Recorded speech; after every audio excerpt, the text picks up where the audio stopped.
नमस्कार, जय श्री कृष्णा। स्वागत करता हूं मैं आपका अपने चैनल कुंडली शास्त्र में। मिथुन राशि हो, मिथुन लग्न हो, आने वाला समय थोड़ा सा तो ठीक है। खुशखबरी लेके आया हूं। मैं यूं कहूं कि अगर समय सीमा समाप्त हो गई है, टाइम अप हो गया है, तो कोई अतिशयोक्ति वाली बात नहीं है। जी हाँ, तो बड़ी अपडेट तो ये है कि ये जो सप्ताह है आने वाला 20 जुलाई से 26 जुलाई के बीच में, इसमें 22 और 23 ये 2 दिनांक इंपॉर्टेंट है आप लोगों के लिए। क्या है कि आपको ध्यान होगा कि सूर्य से अभी बुध अस्त चल रहे थे और फिर ये वक्री भी होकर रखे हुए हैं। अपनी ही राशि के अंदर है, आपके लग्न आपकी राशि के ऊपर है। 22 जुलाई को एक तो इनकी अस्तता समाप्त हो जाएगी, यानी कि उदय हो जाएंगे।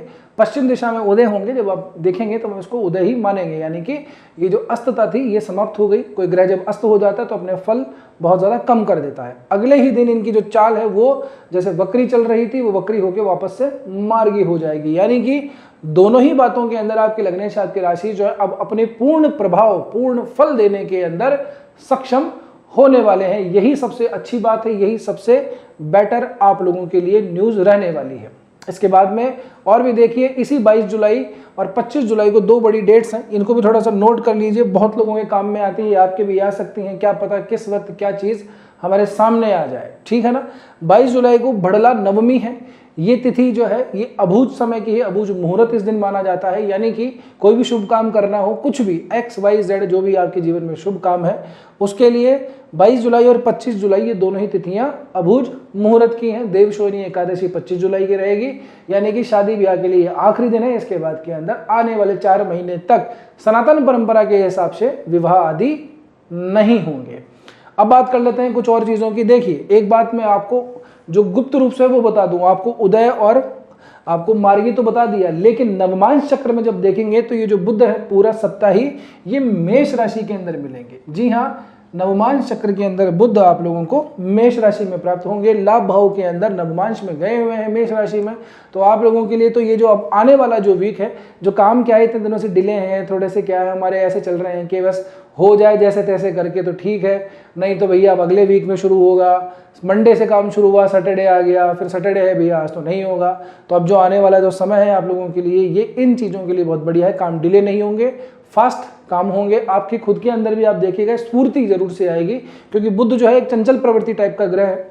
वाणी के अंदर बहुत ज़्यादा वाचालता दे देता है। तो आप लोगों की भाषा जो है वो भी थोड़ी सी मधुर होने वाली है। मैंने पहले भी आप लोगों को कहा था कि थोड़ी वाणी पे, भाषा पे थोड़ा सा नियंत्रण रखिएगा, क्योंकि ऐसे समय के अंदर व्यक्ति कुछ गलत सलत बोल देता है या सामने वाला गलत निकाल देता है। अब वो समस्या समाप्त होती हुई दिखाई देती है। काम की ग्रोथ है, काम में कोई इंक्रीमेंट लेना है, बॉस से, सीनियर से, किसी से कुछ भी बात करनी है, ठीक है। नई ज्वाइनिंग है, नए स्थान पे जा रहे हैं तो उसके लिए भी ठीक है। नवमांश के पॉइंट ऑफ व्यू से बहुत बढ़िया स्थिति आप लोगों के लिए बन रही है, ठीक है।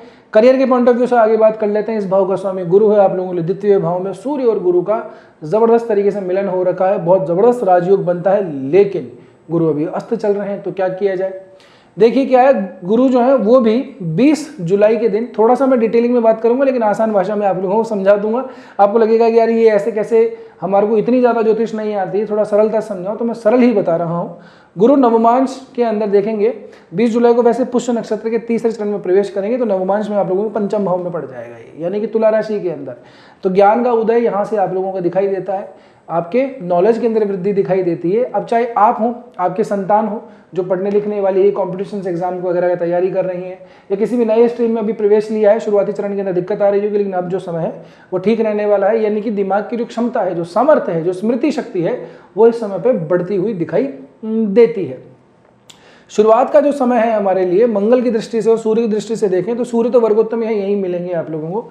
मंगल भले ही यहाँ पे नीच के मिलेंगे। 23 जुलाई तक का जो समय, 22-23 जुलाई तक का, वहाँ मंगल जो है नीच के, यानी कि नवमांश चक्र के अंदर द्वितीय भाव के अंदर आपकी जो कर्क राशि पड़ती है वहाँ पे दिखाई देंगे। तो मंगल से संबंधित जो लोग पीड़ा झेल रहे हैं, मंगल से संबंधित जो दशा अंतरदशा है ठीक नहीं चल रही है, तो शुरुआत के जो 2 दिन है, 2-3 दिन स्पेशली सोम मंगल बुध, तो वहाँ पे थोड़ा सा ध्यान रखिएगा, ठीक है। ऐसे समय पे इन्वेस्ट करने से थोड़ा सा बचना चाहिए। परिवार वगैरह के अंदर भी अपनी भाषा को थोड़ा सा नियंत्रण में रखिए, अपने जोश को। कई बार ऐसा होता है गुस्से के अंदर बड़े छोटे कोई देखता नहीं है, कुछ भी कह डालता है आदमी, थोड़ा सा वायलेंट एक्टिविटी हो जाती है, तो उसको थोड़ा सा दबा के रखिएगा अपने अंदर, ठीक है ना। शुक्र के पॉइंट ऑफ व्यू से भी यही कहानी है। शुरू के 2 दिन शुक्र आपको कन्या राशि के अंदर प्राप्त होंगे। कन्या राशि का शुक्र जो है वो वैसे नीच का ही माना जाता है, तो थोड़ी सी अपने अंदर जो भी आपके एफर्ट, सामर्थ्य, प्रयास जो आप कर रहे हैं उसको आपको लगेगा रिजल्ट नहीं आ रहा है, बड़ा थकान सी हो रही है, बहुत दिक्कत हो गई। इधर से मंगल महाराज जो हैं वो नीच के चलेंगे, इधर से शुक्र नीच के हो जाएंगे नवमांश चक्र में, तो बड़ी स्थिति अजीब सी रहेगी। लेकिन डोंट वरी, आपका लग्नेश, आपका राशि बड़ा मजबूत चल रहा है। अब जो आने वाला सप्ताह है उसके अंदर बढ़िया रहने वाला है, तो आपको उस मामले के अंदर तो टेंशन में बिल्कुल भी नहीं होनी चाहिए।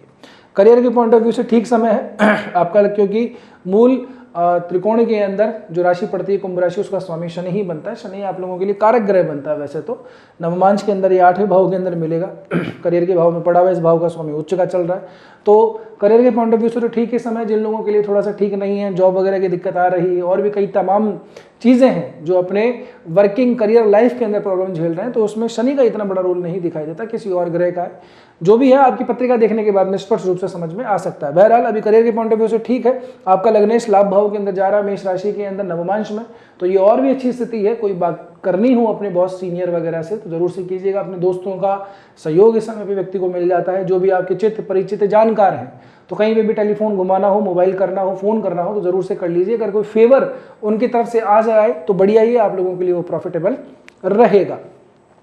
चंद्रमा के गोचर से बात करें तो शुरुआती चरण के अंदर चौथे भाव से होकर चंद्रमा निकलेंगे सोम और मंगलवार को।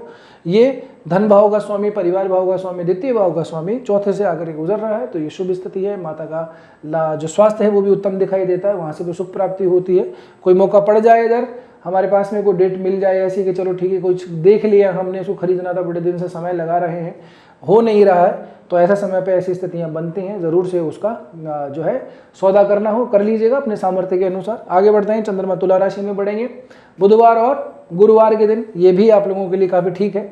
रोमांस की दृष्टि से प्रेम संबंध करने वाले लोगों के लिए ठीक है। पढ़ाई लिखाई करने वाले जो बच्चे हैं उनका थोड़ा सा कॉन्सेंट्रेशन इधर उधर हिल सकता है। परिवार की तरफ थोड़ा ज्यादा रुझान होगा, फैमिली की तरफ थोड़ा सा ज्यादा विचार आएगा, जो घर से दूर रहते हैं, ठीक है। तो बार बार परेशान होने से ज़्यादा अच्छा है एक बार फ़ोन घुमा लीजिए, बात कर लीजिए, थोड़ी देर बात करेंगे, तसल्ली मिल जाएगी, फिर वापस से अपनी पढ़ाई वगैरह स्टार्ट कर लीजिए, ठीक है। आगे बढ़ेंगे, चंद्रमा की जो स्थिति है शुक्रवार शनिवार के दिन की, ये नीच अवस्था के चंद्रमा रहेंगे। अब कुछ ज्ञानी कहेंगे कि साहब चंद्रमा का ये जो नीचत्व है गुरु से भंग हो जाएगा, दृष्टि भी पड़ रही है, लेकिन हमें नहीं भूलना चाहिए कि गुरु अभी अस्त चल रहे हैं, ठीक है ना। जो भी हो, चंद्रमा छठे भाव के अंदर होंगे, वृश्चिक राशि में नीच हुए होंगे, तो विचारों की जो आप लोगों के अंदर बम्बार्डिंग है, मैं ये कहूँ, वो ज़्यादा बढ़ सकती है। बड़ा निर्णय लेने से थोड़ा सा बचिएगा। मेडिटेशन वगैरह करते हैं तो उसको बढ़ाइए, बहुत अच्छा उपाय है, बहुत सरल उपाय है, मैंने कई बार बताया है। शिव जी के जो नियमित रूप से जल चढ़ाते हैं, वो बस अपना थोड़ा सा टेन्योर उस समय बढ़ा दीजिए, थोड़ा सा कुछ साथ में कच्चा दूध वगैरह ले जाइए, बेलपत्र वगैरह ले जाइए, थोड़ी देर बैठिए, 10-20 मिनट बैठिए, कुछ स्तुति का गान कीजिए। चंद्रमा से संबंधित कई स्त्रोत स्तुतियाँ हैं, वो पढ़िए, तो आप लोगों के लिए ये 2 दिन काफ़ी ठीक रहेंगे। दिमाग जो है आदमी का हिला हुआ रहता है। जिन माताओं बहनों को पीसीओडी जैसी कोई प्रॉब्लम रहती है, वो भी थोड़ी सी ट्रिगर इस समय पे हो जाती है। आगे बढ़ेंगे, ये समय काफ़ी ठीक है, संडे का दिन है, छुट्टी का दिन है, लेकिन चंद्रमा की दृष्टि से ठीक है। व्यापार के अंदर वृद्धि दिखाई देती है, दाम्पत्य के अंदर सुख दिखाई देता है। छुट्टी का दिन है, अपने परिवार वालों के साथ में कहीं घूम फिर आइए। हो सकता है कि कहीं पे जो व्यापार करते हैं स्पेशली उनको भी उस घुमाने फिराने के दौरान कुछ ऐसा हो जाए, कुछ टकरा जाए जहाँ से उनको कुछ लाभ मिले, क्योंकि दोनों राशि परिवर्तन कर रहे हैं यहाँ पे गुरु और चंद्रमा, ठीक है ना। तो दोनों ही वैसे तो मारक भाव बनते हैं, लेकिन जो मार्केश हैं वो आपस में राशि संबंधों को परिवर्तित करते हैं, एक दूसरे से घर बदल रहे हैं, दोनों ही शुभ ग्रह हैं, तो आप लोगों के लिए तो ये लाभदायी स्थिति ही रहेगी, ठीक है। विशेष कोई स्वास्थ्य को लेकर के हमें बड़ी चिंता दिखाई देती नहीं है। मंगल की दृष्टि पड़ रही है, जो पड़ रही है सीधी सीधी अपने वृश्चिक राशि के ऊपर, तो थोड़ा सा अपने ऑफिस इन्वायरमेंट है, वर्क इन्वायरमेंट है, उसमें कई तरह की चीज़ें होती। तो मैं कई बार आप लोगों को कहता हूँ, वैसे तो स्थिर लग्न नहीं है ये थोड़ा सा द्विस्वाभाविक लग्न है। तो द्विस्वाभाविक राशि या लग्न कुछ भी कह सकते हैं आप। तो बात बात पे आदमी क्या है, अपने निर्णय बदलता है, बड़ा कंफ्यूज रहता है, डायलेमा इन लोगों के अंदर बहुत रहता है, ठीक है ना, द्वैधी भाव रहता है।